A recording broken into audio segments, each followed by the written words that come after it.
Fantastic. Right. Supple Warrior Gang, how we doing? We have another live call today. We're smashing them out. Today, I have a very, very good man called Scott. Scott's a little bit of an intro into Scott. I actually met Scott on the Wing Retreat, which I did last year.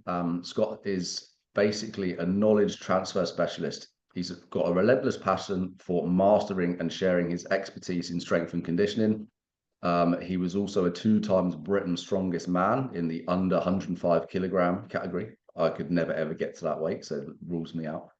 He's got an extensive background in competitive strongman, elite level coaching, and he's development of sports performance products. He's committed to empowering individuals to become, the most explosive, resilient, optimized version of themselves.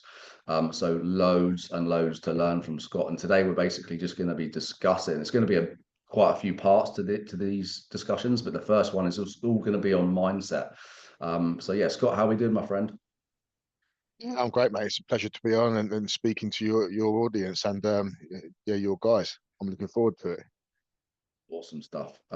Yeah, so have you got anyway? I mean, for me, mindset kicking off, there's obviously lots of things we can talk about, but for me, being ex-military, I'm like Scott has worked with people in the military and in the wing, there's people in the military. For mindset, especially in terms of what I teach for my guys and girls, I just think that, you know, up until very recently, especially when I was in the military, mindset for me was, just grin and bear it and kind of just push through the obstacles with relentlessness, I guess. And there is a truth to that. But also, very recently, I've kind of discovered the power of mindset in terms of like positivity. And yes, you need that relentlessness and the drive. But if you can kind of understand how complex the brain is in terms of mindset and using the brain as another muscle, the sort of the gains and achievements you can have are exponential. So is there anything you want to add to that? I think positivity is a great thing. That's something that needs to be developed over time as well. If you keep pushing your boundaries too far and letting yourself fail, you're never going to build resilient, a positive, resilient mindset of a winner. You need to set yourself like achievable goals. And part of that, one of the main tools for that is creating production pivots.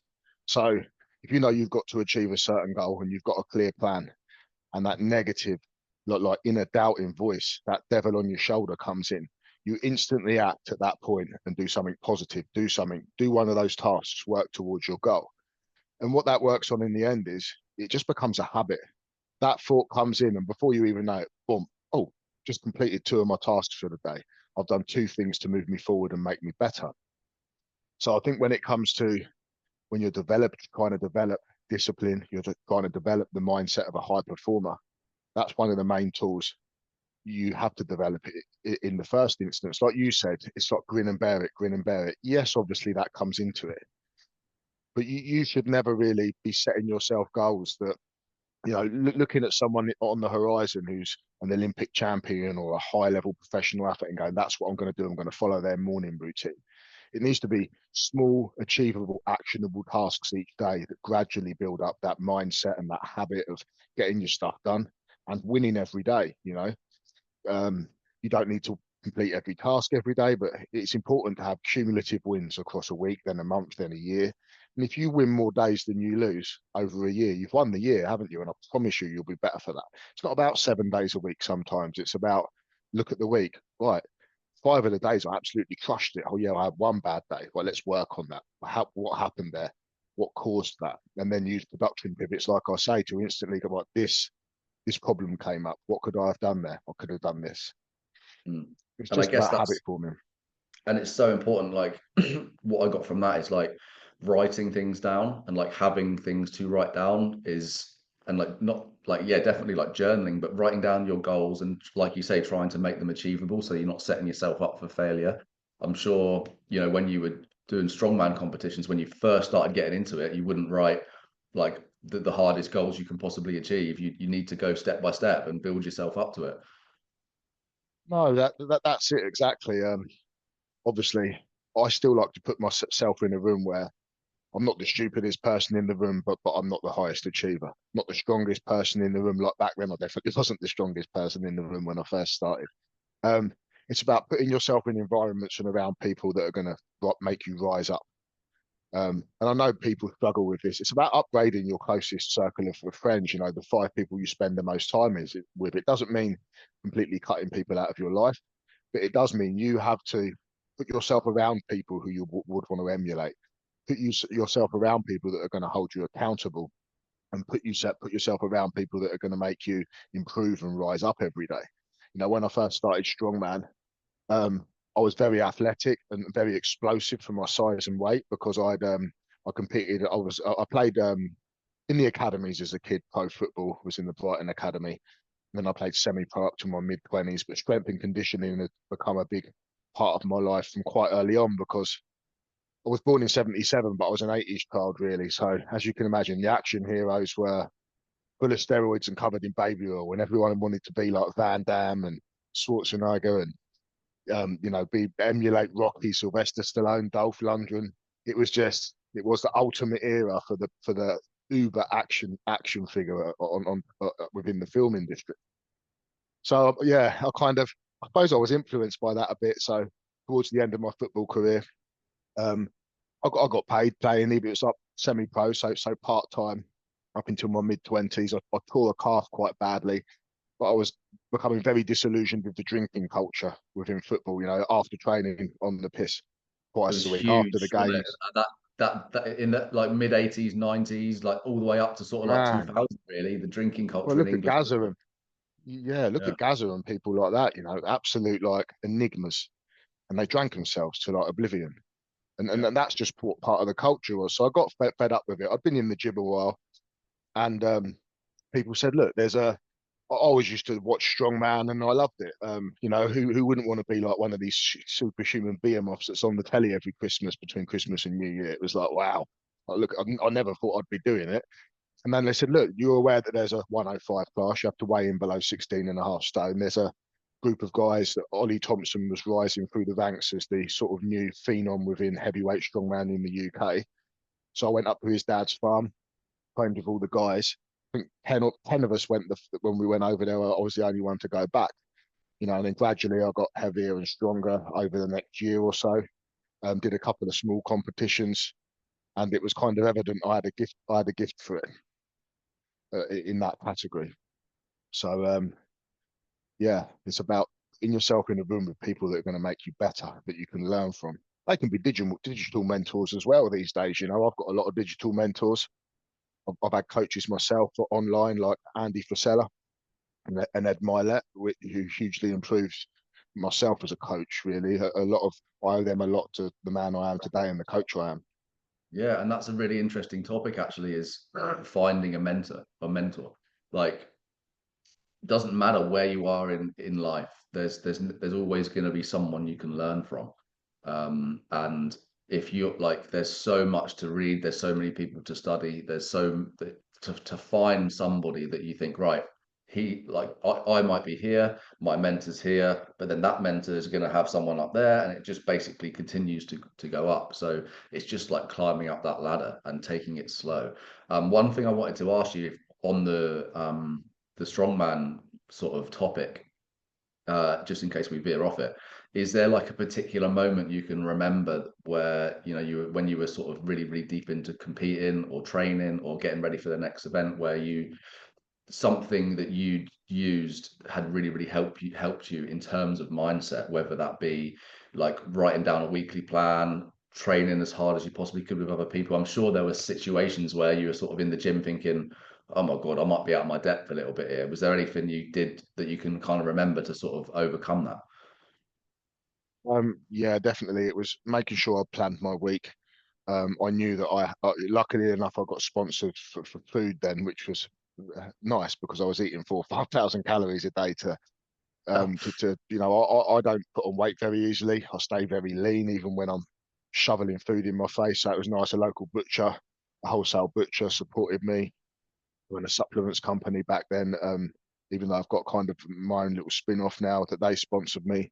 So I'd plan my week out on food, you know, real good nutrition. Because I'd studied with Paul Check, so I understood that real food should come first, organic food, ancestral food, cut out as much processed food as possible.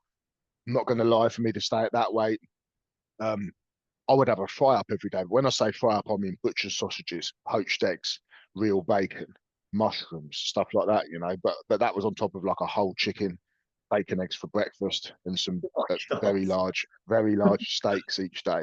I'd eat one steak, a large sort of about a 10-ounce steak every day, not too big. Um, and I would always have that with vegetables and an egg on top as well. Um, it was quite extreme for the food, but it was all really good food, you know. Luckily, otherwise I would have made myself really ill. You shoveling processed food in your face all the time. But getting back to the question, yeah, planning your week, making sure you've got your food laid out, making sure you know, because you have to be quite not scientific, but you have to be methodical about the way you're going to get stronger. Otherwise, you do get injured. Well, I did get injured, but we'll talk about that later. That was just me being stupid. Um, so make lists, make plans. If you don't know, ask. Plenty of people around that will be willing to share your knowledge, probably their knowledge with you, probably more than you realise. If you don't know, ask, because you'll be, hang on a minute, you could spend 10 years trying to learn that yourself through n equals one, try, doing experiments on yourself and trial and error. But the man over there made that mistake 20 times and he can put you on the course correct your path right now. So God. when I was struggling, yeah, it was about putting lists and plans into place and making sure that my food, my training, and my recovery, so adding in ice baths, etc., were all integrated into my week.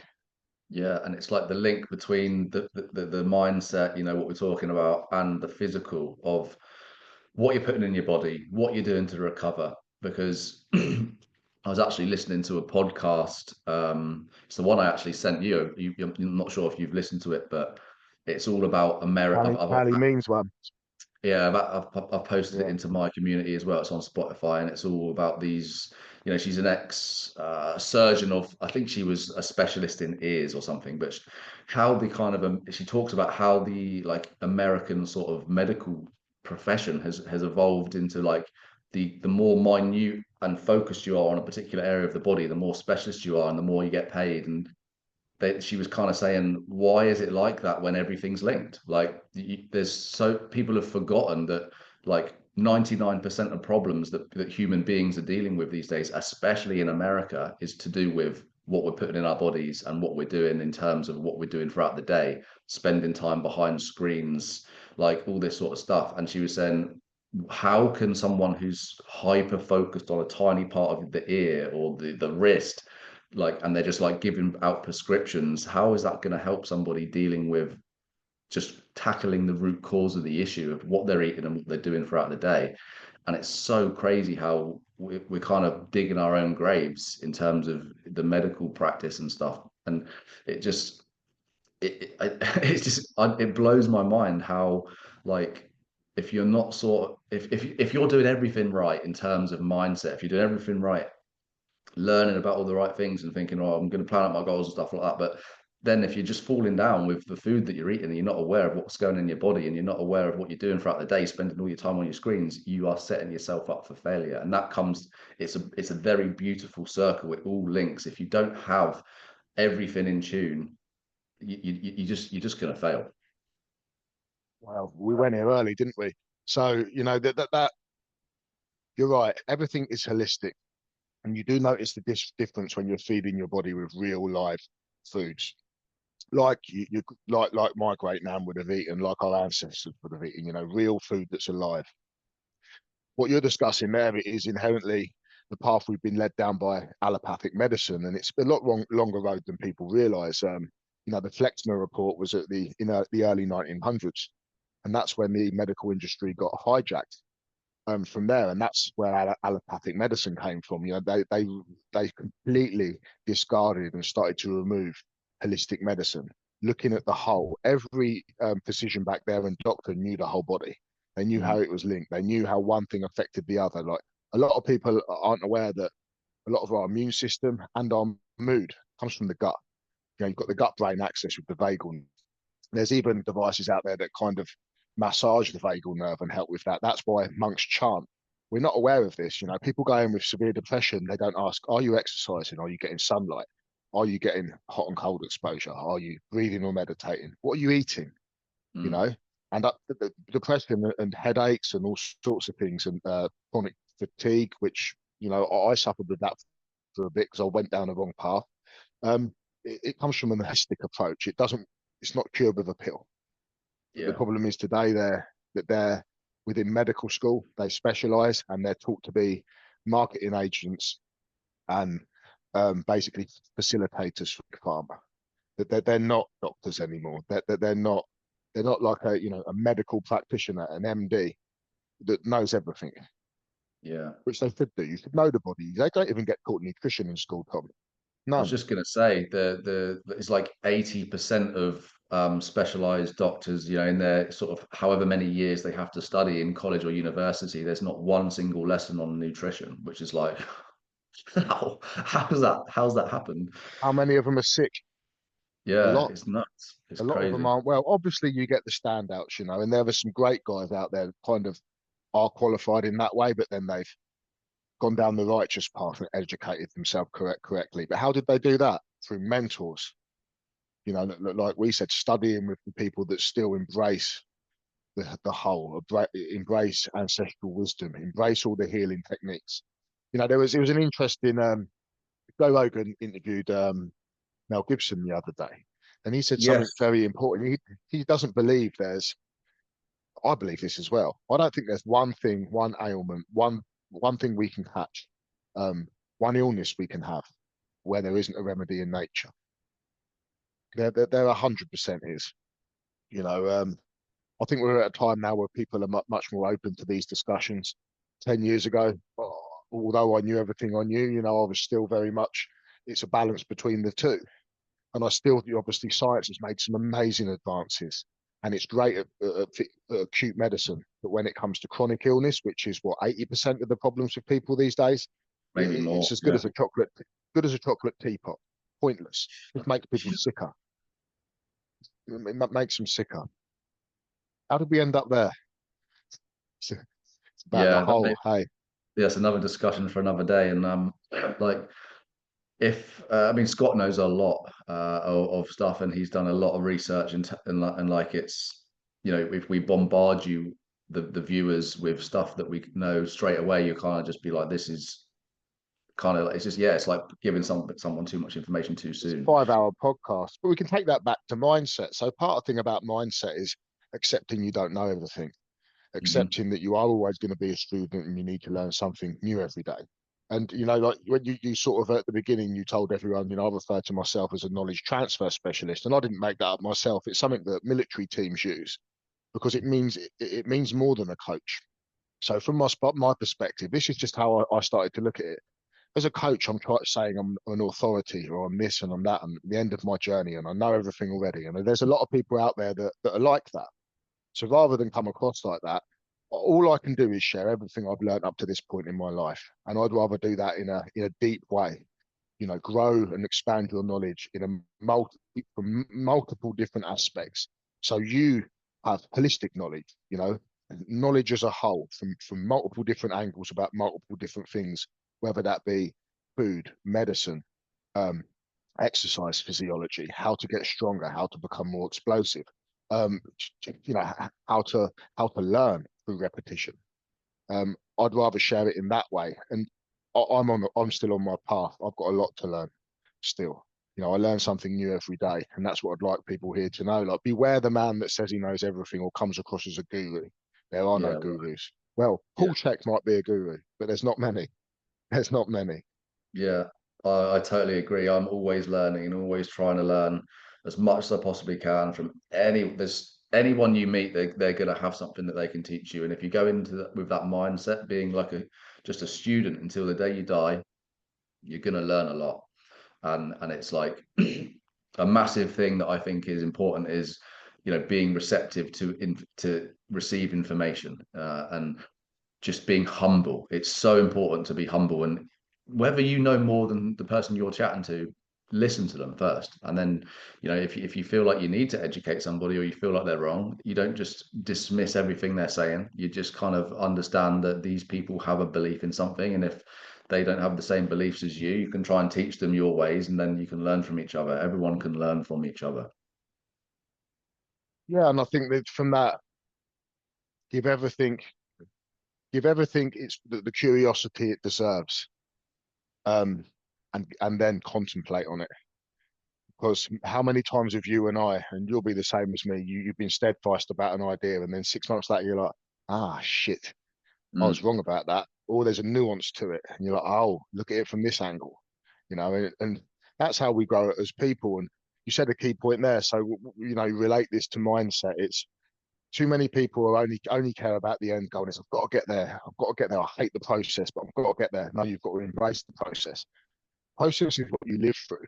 And your goal, if you're going to be progressing through life and improving 1% better every day until we waddle off this mortal coil, you're not going to reach your goal, are you? So yeah, you've got to embrace the process. You'll it should drive be so yourself mad. enjoyable. So it's what Like, it should be. That's where the trick. That's the key to unlocking Pandora's box. Is in, you learn to embrace the process, enjoy the process, make it personal to you. Someone else's perfect journey through life is maybe not yours. And it doesn't mean that you're not going to improve every day. It's just that we're all individuals. We learn in different ways. We respond to different things in different ways, and we grow at different speeds and in different ways. yeah. It's all about embracing the process, and I think And that's the key. It's an if you anchor think you of need to anyone, have to bring yourself yeah, back to. if you think of anyone in time, or anyone who's like, a well-respected individual or a pro athlete or your hero or whoever it is, they have gone through so much adversity and they've gone through so much hardship to get to where they're going. And there's no, if you just want to have a life of like, what's it, mediocrity, you're never going to go through challenges. And if you never go through challenges, there's no way to grow and learn if you don't go through challenges and adversity. And like a lot of people in my group, when it relates to fitness and their health and their injuries and all that sort of stuff, they speak to me on the phone and they say like what can I do to get to the end goal as quick as possible in the easiest option. There isn't one. There's no easy route to going to where you want to be, especially when it deals with injury in the human body. Like it's the same with any sort of trauma. If you've got trauma, you have to go through it rather than around it. A huge problem in this day and age with people suffering with mental trauma or physical trauma is they try to avoid the actual trauma and just think of like fixes, quick fixes, or the pills, the massage, or whatever it might be. You're not actually tackling the root cause of the problem. And it took me a very long time to understand that if you want to get better in injury, whether that be physical or mental, you're going to have a point somewhere where you reach it and it's going to get very uncomfortable. It's going to get worse before it gets better. And that's probably the case in 99% of situations when you're dealing with mental or physical problems. It's going to get a little bit worse before it gets better, and you kind of have to push through that. And in my experience, there's no real, the only way to sort of understand that is just to accept it. And just because it's a little bit more uncomfortable, or it's a little bit more painful, or it's a little bit harder to tackle mentally, you have to understand it's a good thing. It's going to give you tools in your toolbox. It's going to make you learn and understand, and it's actually going to make you feel better. You're correct, mate. And the thought of something is always worse than the reality of that. Always. Um, so part of is facing your fears and doing hard things. Like we said earlier, that shouldn't be impossible things, but you should do hard things, something that's going to challenge you every day. And a lot of the time when it comes to fear, when you actually corner that fear and you stare it down and stare straight into its eyes, it loses its teeth. It becomes a kitten. It's no longer that snarling tiger, that's going to eat you. It loses its power. It loses its teeth, and it can become a motivating factor.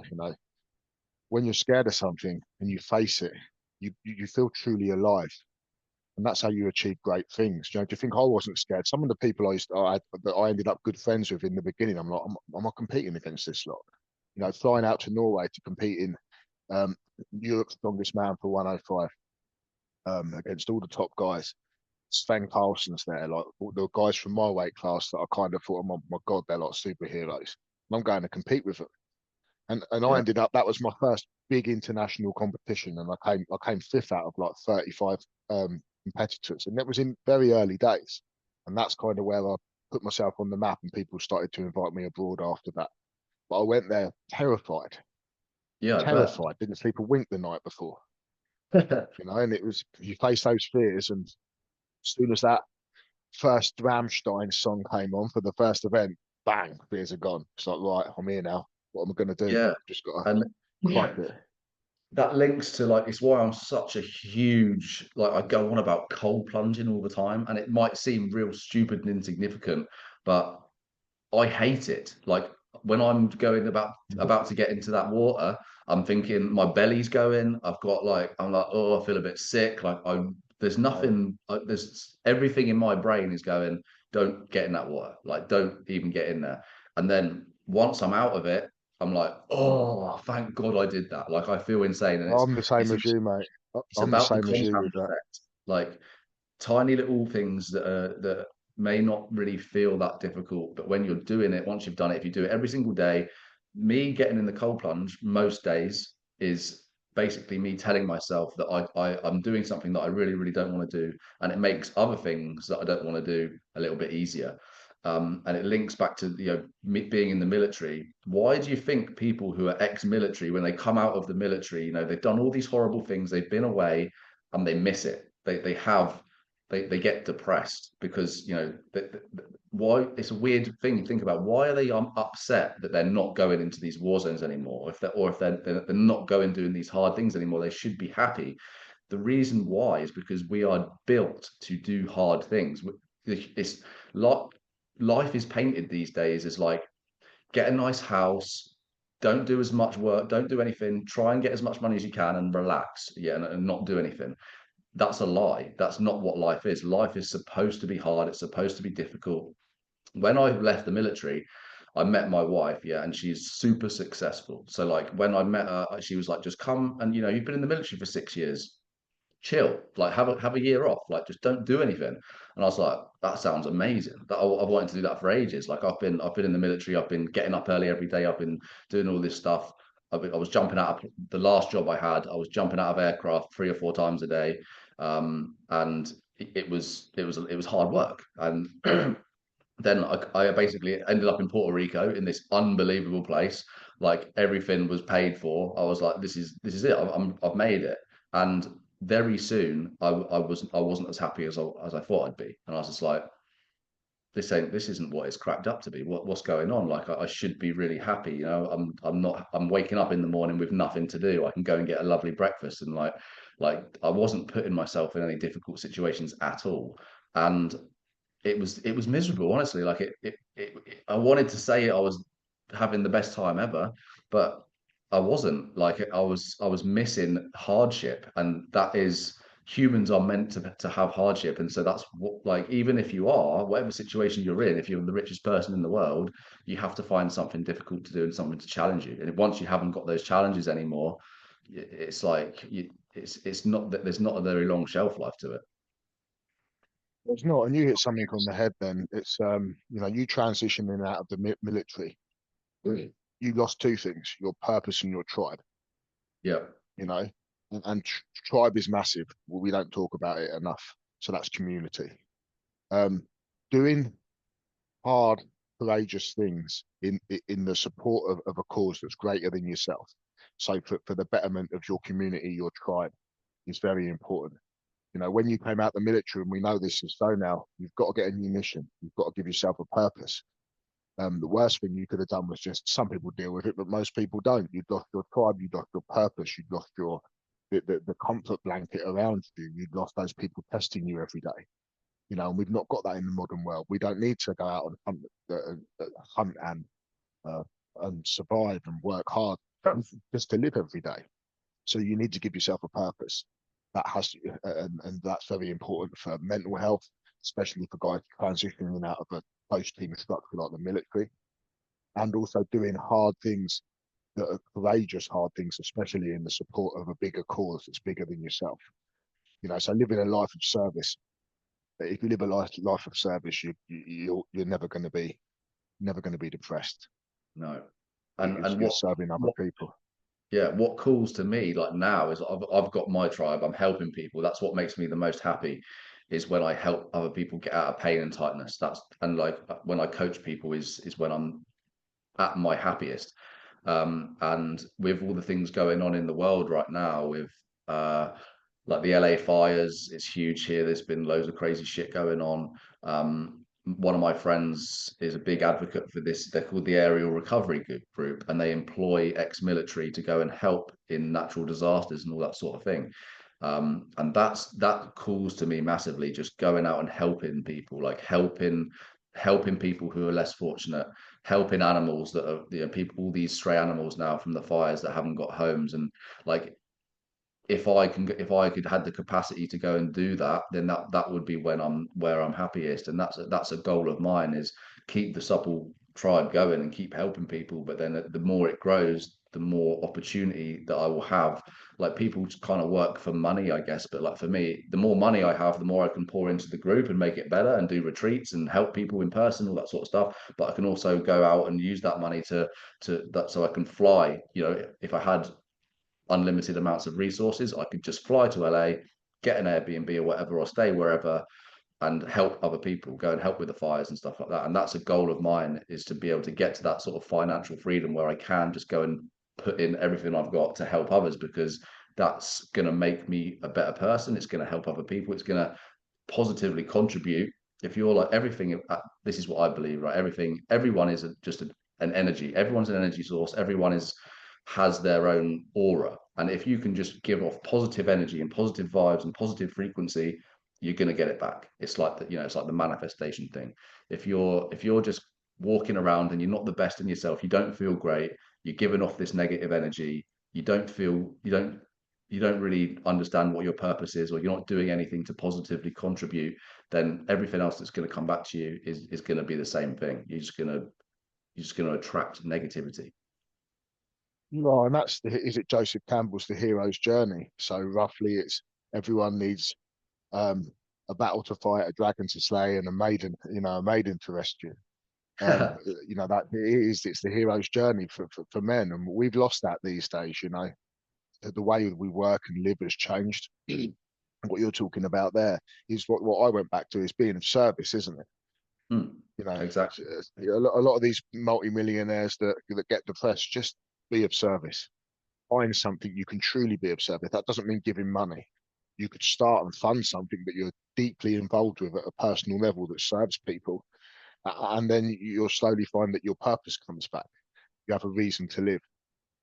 Um, the LA fires are a big story for a reason, especially as the giant AI city, the planning applications and designs were all put into it quite a little bit before this, and the water got switched off. Apparently, I don't know if you've heard Yeah. that one.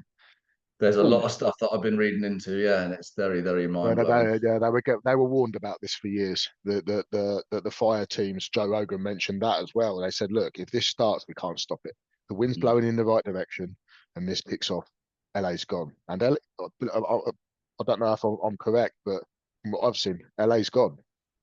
Oh, the fires are still going now. They're not containable. The wind's picking up, which is people when if you've never when I was in Australia, I lived in Australia for 2 years, and I worked on a farm for 3 months, and we had to on purpose start bushfires to control areas, because if a fire starts and the wind is enough and it's that dry, and it's like LA's very dry, it's a dry heat. Same with Desert, isn't Texas. it? Yeah, if a fire starts and the wind blows, the speed that fire can grow is like it's almost like a tsunami coming of water. That fire is spreading quicker than anyone can run, quicker than any car can drive and like put it out. It is uncontrollable, and that's kind of what California's like now. And it's so scary, because these fires, there's no one can do anything to put them out, because we don't have the resources to put it out. And Yeah, it was. They it's knew it was going to happen. You know that they did, and they could have had the resources in place. Obviously a bit like it was Maui, wasn't it, as well? I'm pretty sure the truth will come out about this at some point, but it's just very piss poor management, not doing controlled burns like you discussed, you did in Australia, not managing the land correctly, knowing that it could be a possibility and could happen. Should have driven people to put the measures in place to not let this happen. and Um, that's another you thing on know, it's mindset is like in the military, I was taught think of the worst case scenario of whatever you decide to do. It's like it's a negative mindset, I guess, in a way, but it's like if you're doing something that whatever it might be, whatever, however small, however big, if you know the worst possible situation that can happen, then you're just prepared.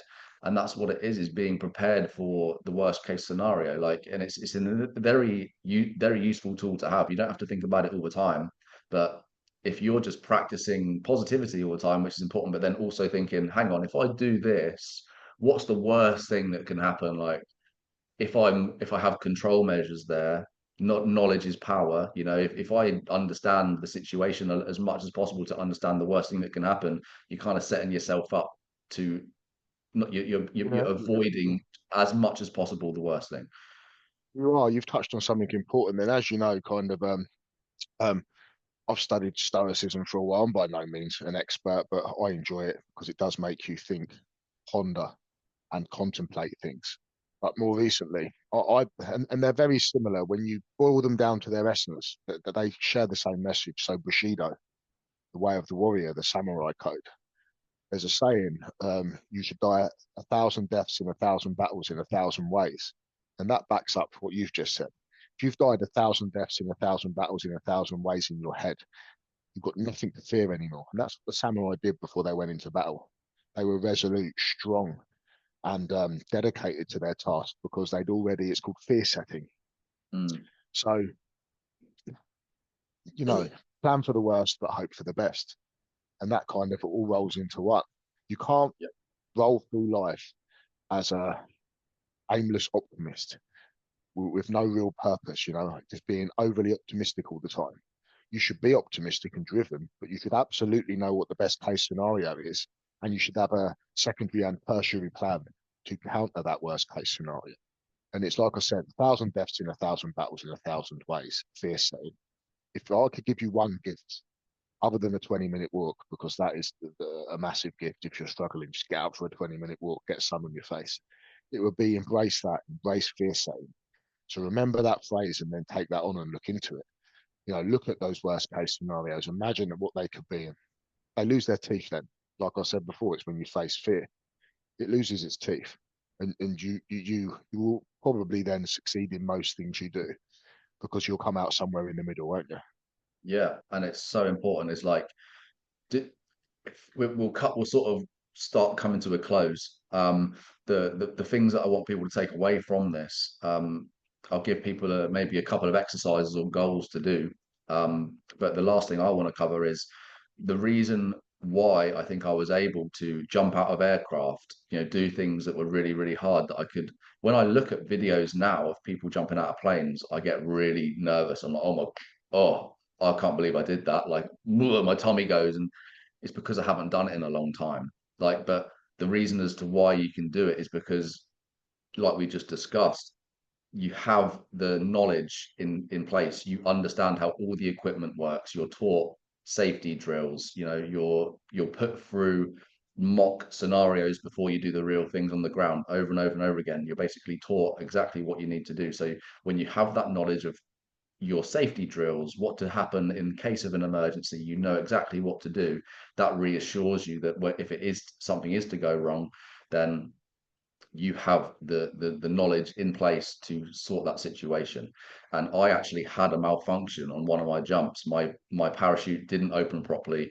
I actually have the footage. I'll probably put it in the group, but I literally pulled my parachute, was expecting a nice opening, and the second it went open, I was just 360 and super quick. Looked up, everything's a mess. And within about 1 or 2 seconds, I thought, first of all, can I fix it? I took literally a couple of seconds to look at it. It was an absolute mess. And then it started rapidly spinning me even more. And I thought straight away, my instincts kicked in. Did my emergency drills, cut that parachute away, had the new one, and I was, happily I was okay. And I got down to the ground, and I was just like, wow, all those hours and hours and hours of boring drills that I was made to do before every single jump, that's the reason why it saved my life. If I hadn't been told to do those things, then I wouldn't have I wouldn't have known what to do, and I'd have been an absolute. I would have been in a very very bad way. So that's the last thing I want to sort of cover is in terms of mindset. If you can just have the knowledge and learn as much as you possibly can, and be prepared to put yourself in a little bit of a bad situation whenever you can in a controlled environment, it's going to set you up. It's going to make you able to do these harder things. And that's just, it's so important in this day and age. We live in the most comfortable age ever. There's never been a better time to be alive as to now. Like everything in the past was horrible in wars, famine, disease, all this stuff. The reason why we're diseased now is because we're diseasing ourselves. Back then, it was unavoidable. So just embrace the comfort of your. I'm sitting in a lovely chair in a nice warm house. I've got blue light bloody glasses on that just like everything's like really really easy. So do some hard things. That's kind of the last thing that I'd want to portray to my members is embrace the hardship. It's fun. It should be a fun journey to do hard things. Absolutely, mate. Be a pro in everything you do is basically sums up what you just said there. You know, and um, train as you would compete. You know, it's important that whatever you do to put those dummy runs in, even if it's once a week, going go in with the intensity you would have to do if you were fighting for your life or you were competing against the best in the world. And know the way broadly, then you will see it in all things. I say that quite regularly. It's a bit like you want to learn 1,000 things, master one. Because if you Mm, become a master and an expert and an authority in one thing, and you dedicate your life to that, learning new things becomes easy, and you spot the nuances in everything else. You know, um, yeah. So 100% be a pro in everything you do. yeah. That's important. You know, make your lists, write down daily critical tasks, so you don't forget you've got to do something, and just gradually tick those off every single day and win the day, win the week, win the month, win the year. Yeah, That's compound the effect. big takeaway. Yeah, Everything. If you do little things each day, you might not quite realize it, but then at the end of the year, like Scott said, you're going to be like, "Oh, damn, I've actually made a lot of progress." And that's what it's for. And for in terms of what people who are listening to this, and you're probably going to feel a little bit motivated. So what you should be doing, if you can take away anything from this call, try to go on, like start writing things down in the morning or in every evening. Think, what am I going to do tomorrow? Write it down, tick it off, make sure it's done. And if you start doing stuff like that, it's going to compound. And if you are feeling overwhelmed with things, like Scott said, it's so powerful to literally just go out for a 20-minute walk with no phone, no headset, no headphones, no music. Just go and have a walk with your thoughts, and by the time you get back, you're going to have tackled those things in your head because you've got no choice but to do it. There's going to be no distractions. It's so easy to distract ourselves these days with scrolling on Instagram or TikTok, or putting some music in, having a podcast. I've actually got a very close friend who cannot really do anything without putting music on. And that's like, I think that's great. Music is amazing. Music's awesome, but if you're listening to music all the time, I think you're kind of sort of hiding something, you're burying something away that needs to be tackled. So go for a walk with your own thoughts and just see what happens. And if you can do that and tackle it, that's going to be really beneficial. So things for you guys to do: start writing your goals down, get that walk in. if you're not currently, that walk's important, but also breath work, and it doesn't need to be for 30 minutes, 40 minutes, an hour. 10, 15 minutes, you can completely change your state. If the 20-minute walk is literally impossible at that point in time because you're stuck somewhere, 10, 15 minutes of guided breath work will drag you out of any hole. And it's a great thing for mindset as well, because it's not easy.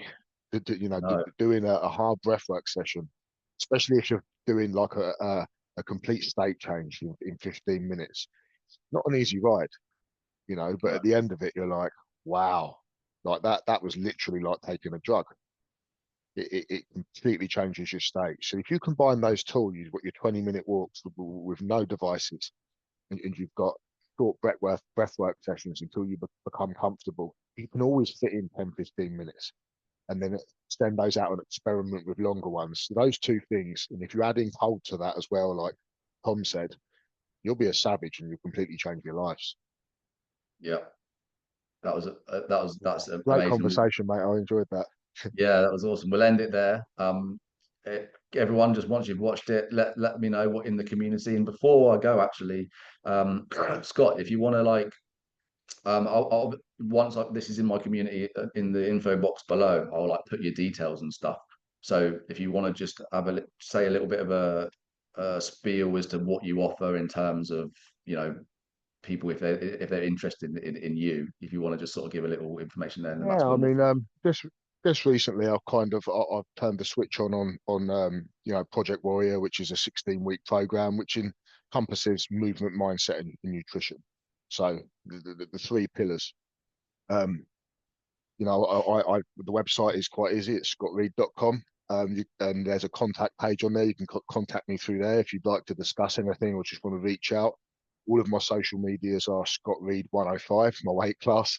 Um, Mainly only active on Instagram, really. I share stuff on X that wouldn't be allowed on the others.